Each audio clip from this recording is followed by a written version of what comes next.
бас нэг том тоо яригдчих. Тэр нь бол 10 их 80 төгрөгөөр ипотек олгожээ. Би одоо 5 буюу түүнээс дэс гэж хэлсэн шүү дээ. 8 удаа ч ипотекийн зээл авсан иргэд байгаа. За ингээд 10 их 80-ийн одоо зээлэр одоо ипотекийн зээл хамрагдсан өрхийн тоо буюу байр авсан хүмүүсийн тоо 140 мянга болсон байна. 140 мянга. За тэгэхээр бид нар хийсэн энэ судалгаагаар бол одоо яг нэг ипотекийн зээлд хамрагдах хэвээр анх удаа байр авж байгаа. Эсвэл одоо яг гэр хорооллоос одоо орон сууцнд шилжиж байгаа одоо энэ хүмүүс чинь 30 мянга юм байна. Тийм учраас бол одоо анхны гарсан ипотекийн зээлийн одоо зориулт нь бол яг очих хөстэй эзэндээ очиж чадаагүй байна гэсэн дүгнэлтийг хийж байгаа байхгүй юу? 140 мянган орон сууцнд олгосон байна.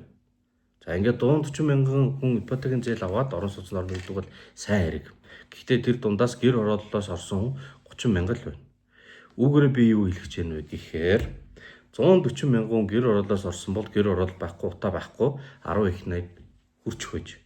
За одоо утаа байхгүй болохгүй тулд түлшинд утааны эсрэг арга хэмжээнд 5 их 80 төгрөгийг зарцуулсан байна. 10 их 80-аар 140 мянган айл орон сууцтай болсон бол 5 их 80-аар 70 мянга орно гэд бод. Дараа нь дахиад 10 жил болоход дахиад 140 мянган өрхийг орон сууцнд оруулчих. Тэгэхээр гэр хорооллын утаа байхгүй бол нэг мэс. Одоо бид нар бодох хэрэгтэй.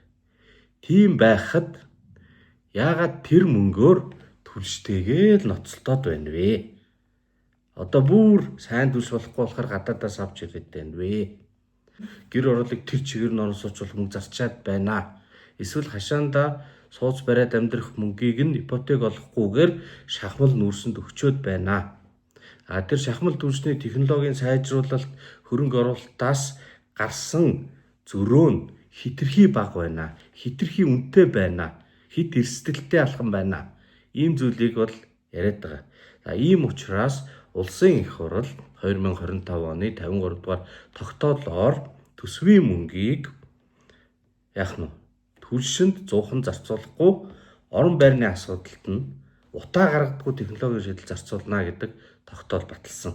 Одоогоор харамсалтай нь хэрэгжүүлэхгүй байгаа. Гэхдээ Монгол улс хуультай төртөө улс учраас энэ бол хэрэгжих ёстой. Яагаад хэрэгжихгүй байна вэ гэхээр тогтоол дээр бол төсвөөс мөнгө гаргахгүй гэж хэлсэн байна. Энэ шахмал түлшний төсөв бол төсвөөс биш төрийн өмчийн компаниас буюу Эрдэнэс 57-оос гарч байгаамаа. Тийм учраас тогтоол зөрчөөгүй гэсэн тайлбар бол яригдж байгаа. Гэхдээ үүний цаанд би юу хэлмээр байна гэхээр төрийн өмчийн компани гэдэг зүйл нийтийн өмчийн нээлттэй компани байх ёстой. Төрийн өмч гэдгийн нэрний цаана засгийн газраас томилдог удирдлагууд түүний цаана намын дарга нар л байдаг. Энэ өмчийн компаниуд чинь намын даргын мэдлийн компани биш, иргэдийн мэдлийн иргэд хувьцаа эзэмшдэг нээлттэй компани байх ёстой. За ийм өөрчлөлтийг хийх нь бол Монголын эдийн засгийг улс төрийг эрүүлжүүлэх, тэгээд намуудыг төсвийн мөнгнөөс төрийн өмчийн компани мөнгөөс холдуулах хамгийн том алхам. Асуудлын гол нь төрийн өмчийн компанид байна. Энэ 7 хоногийн дараагийн шуугиантай мэдээлэл хотуула аппликейшн бас л төрийн өмчийн компанитай холбоотой. Энэ аппликейшнээр хүмүүс одоо шахмал нүүрсээ худалдаж авч байгаа. Тэгээд авахдаа иргэний үнэлэхний зураг Монгол дээрх зурагтайгаа тулгаж бүртгэлээ баталгаажуулна. Үүний тулд царайд таних технологи ашиглана. Царай гэдэг бол биометри өгөгдөл. Энийг бол хуулиараа хүний эрхийн үндэсний комиссоос зөвлөмж авч хэрэгэлдэг ёстой. Тэгэхээр ийм зөвлөмж авсан уу гэдэг асуудлыг хүний эрхийн үндэсний комисс руу тавьсан. Тэд нар бол үүнийг шалгаж ажиллаж байна гэсэн тайлбар өгч байгаа. Тэгэхээр энэ хүрээнд бол 1 сарын 19-ний өдрөөс эхлээд хүний эрхийн үндэсний комисс дээр мэдээлэл шалгах ажиллагаа эхлээд явж байгаа. За 21-ний өдөр бас нэг иргэнээс энэ талаар бол хүний эрхийн үндэсний комиссд гомдол гаргасан байгаа. Тэгэхээр өөрөөр хэлэх юм бол мэдээлэл, гомдол аль нь бол одоо комисс дээр шалгагдаж байна гэсэн үг. Хүмүүсийн гаргаж байгаа санал гомдол ингээд өрсөлдөөнийг хааж байна. Та энэ нүрсээ авахгүй бол дарахгүй тулд аппликейшнээ татаад нүрсээ ашигла гэд хүчээр ингээд шахаж байна. Дараагаар нь энэ аппликейшн дээр нь зөвхөн нүүрсч биш чат одоо тэгээ бүх төрлийн юм үйлчилгээ нийгмийн үйлчилгээ тэрүүгээр адаптасын зүүн алах юм бол ногоо наавн гэдэг. Эдгээр нь бол ерөөсөө бусад төрлийн үйлчилгээг бүгдээрийн шахаж гаргаж байгаа ийм зүйл байна гэж хүмүүс шүүмжлээд байна. Бүр цаашлах юм бол нийгмийн үнэлгээ өгж байгаа юм биш үздэй гэсэн ийм хардлага бол шүүмжлэл явж байгаа. Би энэ аппликейшн хөгжүүлж байгаа залуучуудтай бол уулзаж мэдээлэл авсан. Тэдний яриагаар ногоон оноо гэдэг бол зүгээр бизнес үйлчлэгчнүүдийн хоорондын харилцааны асуудал юм аа. Нэг нэгээ дэмжиж байгаа, эрүүл хэвийн амьдралыг дэмжиж байгаа. Тэгээд тэр хүний хувийн мэдээлэл бол блокчейн дээр буюу одоо хөндлөнгөөс харж уншиж тайлах боломжгүйгээр хадгалагдаж байгаа. Тэгээд төрийн дата төв биш, хувийн дата төв дээр байгаа учраас төрийн машин хувь хүний өгөгдөл рүү орж оноожуулж энэ сайн иргэн, энэ муу иргэн гэх боломж байхгүй гэж надад тайлбарлсан. Гэхдээ энд нэг том асуултын тэмдэг байна. Тэр нь юу гэхээр мэдээллийн технологийн үйлдвэрлэлийг дэмжих тухай хуульд төр одоо код бичих програм хангамжийн үйлдвэрлэлд явуулахгүй гэсэн агуулгатай заалт байгаа.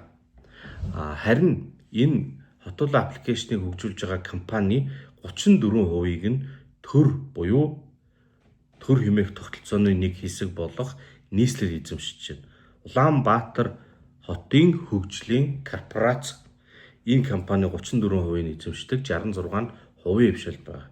Хууль дээр төр програм хөгжүүлэхгүй гэж бичсэн байхад төр хөгжүүлээгүй. Төрийн хөрөнгө оруулалттай компани хөгжүүлж байгаамаа.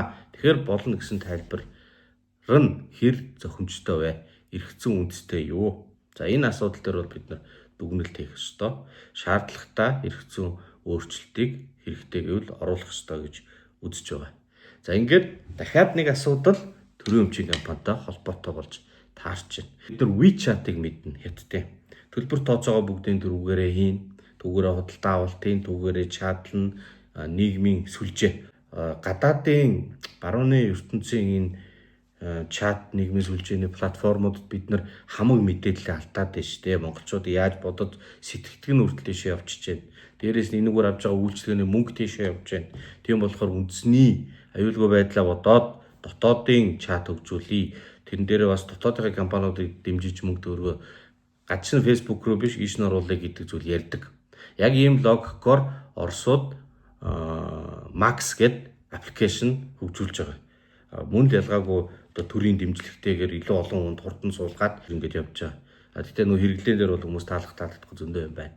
Хамгийн гол асуудал нь үүний цаана гүйлгээний бүх мэдээлэл төрийн оролцоотой учраас хянахад төрийн хяналтанд орж ирж байна. Хаагур юу хийж яваа чинь хяналтанд орж ирж байна. Тэгээд хятад бол сайн иргэн, тааруухан иргэн, муу иргэн нийгмийн оноо өгч байна. Үүнийхээ дараагаар хин онгоцоор нисэж чадахгүй гэх мэтлэн нийгмийн үйлчилгээний нийтийн төрийн үйлчилгээний хязгаарлалтууд бий болж байна. Тэгэхээр энийг Монголд давтаж болохгүй. Энэ бол Монгол улсын үндсэн хуулийн уг үзэл баримтлал ерөөсөө монголчуудын үндэсний арын шинд тохирохгүй. Тийм учраас би одоо шууд одоо энэ хөгжүүлж байгаа аппликейшн гэдэг програмыг ийм зүйл хийх гэж байна гэж бол хэлэхгүй. Гэхдээ энэ үйл ажиллагааг төрийн оролцоотой хийж байгаа байхгүй юу? Хувийн бизнесүүдийн хоорондын арилжаа, U-point-ыг онооны асуудал биш байна. 34%-ийг төр эзэмшиж байна. Тийм учраас нэг бол хувийн хвшил бай. Эсвэл төрийн хвшилтэй байх юм бол эрх зүйн ямар хязгаарлалт шаардлагатай вэ гэдэг дээр анхаарах цаг нь болцсон. Ийм учраас нийгэм энэ дээр реакц үзүүлээд шүүмжлээд байгаамаа. Тэрнээс биш хин нэгний хөгжүүлж байгаа гой санаачлаг гаргаж байгаа юмыг одоо сааруулах инээдэрдээ биш. Хамгийн цаана нь монголчууд чөлөөтэй адил нийгэмд амьдрах ийм сонголтыг хийсэн ард түмэн. Энэ бол бидний сонголтуудаас үнийг үндэтгэж үүнд нийцсэн хуулиуд гаргаж тэр хуулиудаа нийцсэн төрийн үйлчилгээ бизнесийг хөгжүүлэх ёстой юм. Дараагийн мэдээлэл дахиад төрийн өмчийн компанитай холбоотой. 20 сая долларын асуудал яриад байгаа шүү дээ. Нөгөө оюу толгоогоос гарсан мөнгө нь. За үүнтэй холбоотой 470 мянган паунд хаалтын гэрээнд зарцуулсан байна гэдэг мэдээлэл явсан. Тэгэхээр та бүхэн дахиад бод. Хэрвээ энэ эзэмшлийн компаниуд нь нэгд хувийн компани байсан бол эсвэл нийтийн эзэмшлийн нээлттэй компани байсан бол тэр мөнгнөөс ингэж ийш тийш нүрэн тараа хийнэ гэж бол байхгүй. Тэгэхээр зэрэг төрийн өмчийн компани гэдэг хаалттай компани цаана улс төрчид томилгоо явуулдаг, хүссэн байдлаар элдв янзын нууцын гэрээ байгуулж мөнгө төгрөг нас чашин зовчуулдаг нь бол энэ жишээнээс дахиад харагдана. Ийм учраас л бид нар төрийн өмчийн компаниудыг бүтцийн өөрчлөлт оруулж нэгдүгээрт иргэд шууд хувьцаа эзэмшдэг хувийг нэмэх, хоёрдугаарт нь компани менежментийг нээлттэй болгох, тузын хурлыг нээлттэй болгох, удирдлагыг нээлттэй сонгон шалгаруулдаг энэ хувилбарууд руу л оруулж иж нэрнгээсээ иргэн эзэн болно. За жаргал сайхны Санчир гэдэг залуугийн бичсэн энэ нийтлэл дээр нийтийн өмчийг улс төрийн эрх барьж байгаа хүмүүс нийтэд өгөөжтэй байдлаар зарцуулахын төлөө явдаг. Харин Монголд нам төр гэдэг холбоо өгөхтэй ийм тогтолцоо бий болчлоо. Тэгээд нийтийн өмчийг, нийтийн баялагийг бизнес рүү зовчуулдаг ийм зуурчлагчийн дундын ашиг хийдэг бүлэглэл болсон. Энэ бүлэгдлийн эрх мэдлийн төлөөх тэмцэл нь тэрнээсээ халиад үндсэн хуулийн хямралд хүргэх ийм эрсдэлтэй нөхцөлийг Монголд үүсгэлээ. За энэ бол одоо өнгөрсөн зунаас хойш саяны намрын, өвлийн энэ хайхтар талтсан парламент дээр бужигдсан үйл ажиллагааны үндсэн шалтгаан юм гэсэн агуулгатай дүнсэн байна. За тэгээ энэ хямрал гэдэг нь нэг талаасаа боломж олгодог. Өөрөөр хэлбэл хямрал бужигнааны үед хүмүүс юу болохгүй байгааг олж харж байна. Тэгэхээр Монголын энэ хямрал бол дараагийн үеийн залуучуудын шийдлийг олж харах, өөрсдийнхээ асуудлыг зөв оншиж шийдэх боломж юм.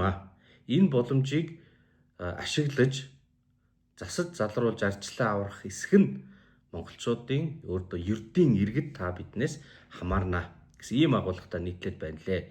Та бүхэн бас англиар нь уншаарай. Цаад агуулга нь миний бодлоор миний хэлээд байгаа дүгнэлтэд яг нийлж байгаа. Тэр нь юу гэхээр зэрэг төрийн өмч гэдэг нэрний цаана нуугдсан намын дарга нарын өмчийг нийтийн өмч болгож нээлттэй менежменттэй болгох шаардлагатай. Тэгэх юм бол энэ улс төр арай цэвэршнэ. За ингээд эцэст нь Миланы өвлийн олимпийн нээлт боллоо. Монголчуудын олимпийн спортын хувцас олон хүмүүст их таалагдсан байна. Үүнд их баяртай байна. Монголын нэр эргээр сайнаар дуурсагдж байвал бид нарт тэр шиг сайхан зүйл гэж юу ах вэ? Тэгээд Монгол тамирчдаа өвлийн олимпиад амжилттай сайхан сэтгэл хангалуун оролцоороо гэж ерөөё. За ингээд энэ удаагийн товчхон санал бодлоо хуваалц цагаа үгээр өндөрлөе. Та бүхэн амралтын өдрөө сайхан өнгөрөөгөөрэй.